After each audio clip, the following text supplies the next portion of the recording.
Доброе утро, дорогие наши друзья! Мы продолжаем идти по буддийскому пути, и с вами Тензин Байлак. В преддверии шага, чтобы поймать удачу в свою жизнь, чтобы целый год был успешным, чтобы год дракона был счастливым, нужно пересмотреть все свои поступки, все свои деяния.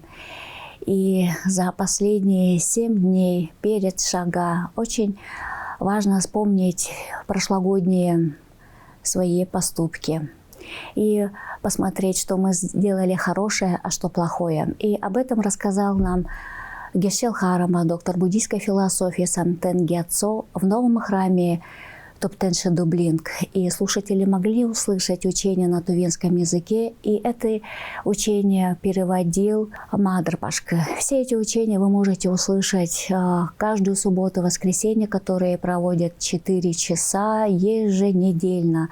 Вы можете задать вопросы и услышать совершенно новые изречения, наставления. И учитель, он рассказывает, опираясь на текст Ламрин Сешунма, он рассказывает о разных философских темах. И 10 неблагих деяний – это те деяния, которые связаны с телом, речью и умом. Об этом мы рассказывали неоднократно. И 3 деяния, они связаны с телом, 4 с речью и 3 с умом. И все эти 10 неблагих деяний, они очень связаны в повседневной жизни. И учитель рассказал о последствиях и результатах, о совершении неблагих поступках, например, убийство. Если мы совершаем убийство, прерываем жизнь живым существам, то это приводит к тому, что наша жизнь сокращается. И когда живое существо, оно, умирая, у него появляются болезненные ощущения, то вот эта карма, она впоследствии приводит нас к различным заболеваниям. И бывает так, что когда мы рождаемся людьми, некоторые с малых лет болеют, и они могут болеть смертельной болезнью. И это причина того, что когда-то в жизни человек прерывал жизнь живому существу. А также, когда мы совершаем это действие, то это приводит к перерождению в низших мирах. И даже родившись животным, мы можем прожить тоже кратковременную жизнь. Второе неблагое деяние – это воровство, и оно тоже связано с телом. И воровство можно совершать с захватом или с хитростью, или через кого-то, принуждая кого-то забрать чужое имущество или ту вещь, которая не принадлежит нам. И вот это пагубное действие приводит нас к таким результатам, что в этой жизни мы можем стать бедными, нищими, у нас постоянно не будет хватать денег, у нас будет очень много долгов, или нам не будут давать своевременно зарплату, человек не может найти нормальную работу. И воровство – это тоже одно из самых тяжелых неблагих деяний. Третье деяние, оно связано с изменой. И когда муж и жена перед алтарем, они дают согласие и обещание, что они не будут изменять.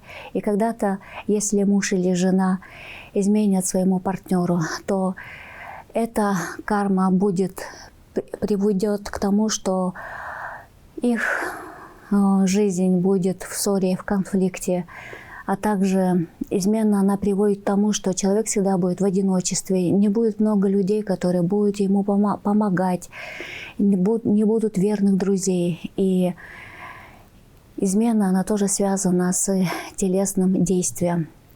4 действия связаны с речью. Например, это обман.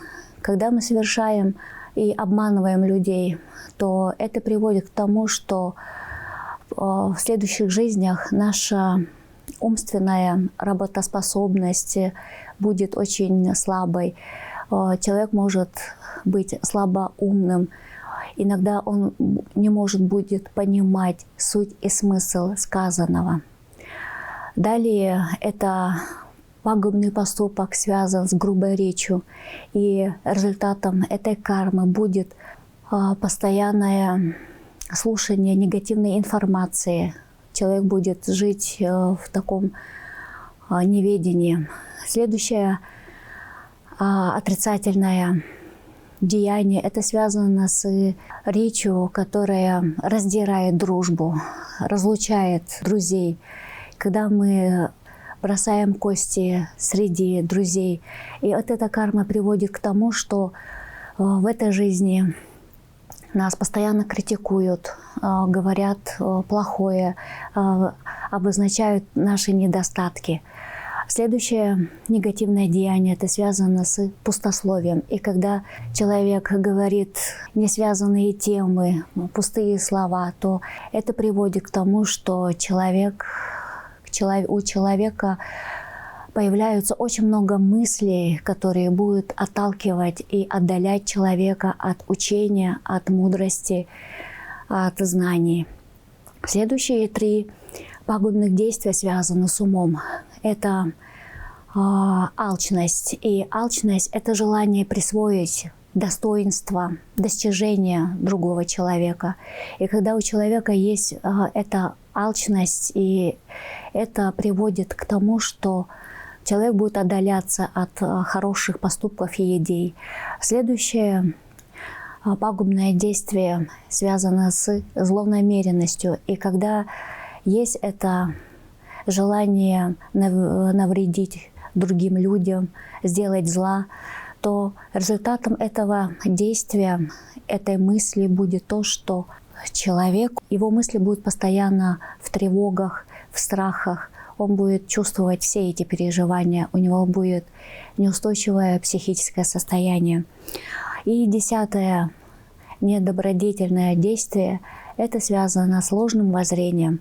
И ложные воззрения – это самое тяжелое, негативный проступок, потому что ложное воззрение связано с отрицанием перерождения, с отрицанием кармы, с отрицанием 3 драгоценности и так далее. И результатом этих мыслей человек может всегда перерождаться в низших мирах. И когда мы знаем о тех последствиях, дурных поступках, и когда мы знаем, что эти все действия имеют результат, и когда мы совершаем что-то плохое, то получается цепочка отрицательных действий. И чтобы приостановить негативную карму, то нужно в первую очередь проанализировать, продумать, осмыслить и признать свои ошибки. И после того, когда мы признаем, мы даем обещание, что мы не будем совершать эти пагубные действия. И таким образом мы начинаем думать белыми мыслями, давать благопожелания хорошие. И во время шага с 10 февраля этот месяц называется «Белый месяц», и он связан с белыми намерениями, с белыми мыслями, поступками. И белая речь это связано с тем, что мы говорим только хорошее, доброе. Мы говорим все полезное.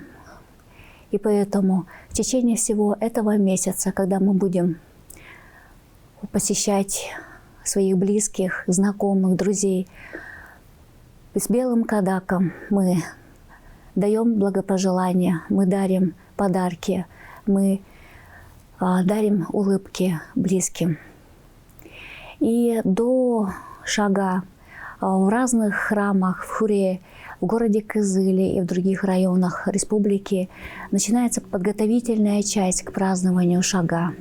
8 февраля начинается в 5 часов освящение балинов, и 8 февраля начинается с 8 утра молебен, чтение восхвалений всех защитников. И в 6 часов начнется обряд сор или очистительный обряд Тугжуба. И обычно заранее люди приносят тесто. Это тувинская мука, которая перемешивается с топленым маслом. И с этим тестом нужно прикоснуться на болевые места и точки. Таким образом, мы думаем, что наше тело очищается от этих неблагих деяний.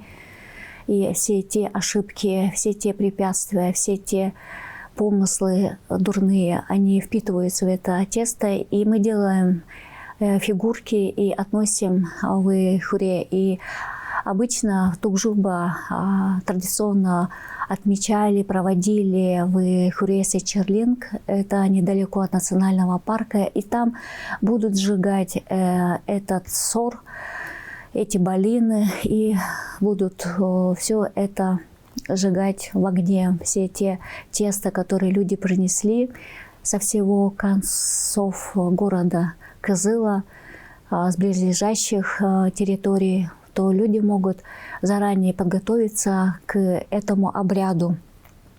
И после этого нужно думать, что в прошлом году, это 8 февраля, 9 февраля, мы очищаемся от негатива, мы все это оставляем и не переносим в Новый год, в год дракона. И когда наступает Новый год, год дракона с 4 утра до 5 утра, в храмах начинают проводить такой обряд, который связан с Седор-Хамо. Это божество Палден-Хамо, который за один миг он обходит все дома. И поэтому тувинцы говорят, не спят они всю ночь только потому, что они встречают Палден-Хамо, зажигая светильники, зажигая чула. А также в каждом храме хуре, как Сечерлинг, Топтенша Дублинг, в народе говорят Эрзин-хуре, Сюдхөл-хуре на верхней трассе, а также в хуре Ноганта-Реги и в других хуре будут читать всю ночь молебен, связанный с призыванием защитников, чтобы они защитили нас от этих неблагих деяний, от всех наших внутренних врагов, которые находятся в нашем уме. И при каждом старании и очищении умственных недостатков от наших слабостей, и когда мы это очищаем и встречаем новое с мыслями о том, что мы будем меняться к лучшему и в лучшую сторону, тогда эта мотивация, это стремление приведет нас к праведным результатам и целедостижениям. И поэтому готовьтесь к празднованию Шага так, чтобы наши дети запомнили все традиции, исполнялись и проходили так, как вы желаете, дорогие наши друзья. И чтобы послушать хорошенько о праздновании Шага, о том, как нужно встречать Новый год, о том, как нужно правильно жить и что нужно делать и совершать, мы приглашаем вас на лекции, которые тоже пройдут в субботу и воскресенье в 4 часа в хуре Топтенша Дублинг. И эти лекции читает высокореализованный, достопочтимый доктор буддийской философии Самтен Гятсо с переводом на тувинский язык. До свидания, дорогие наши друзья.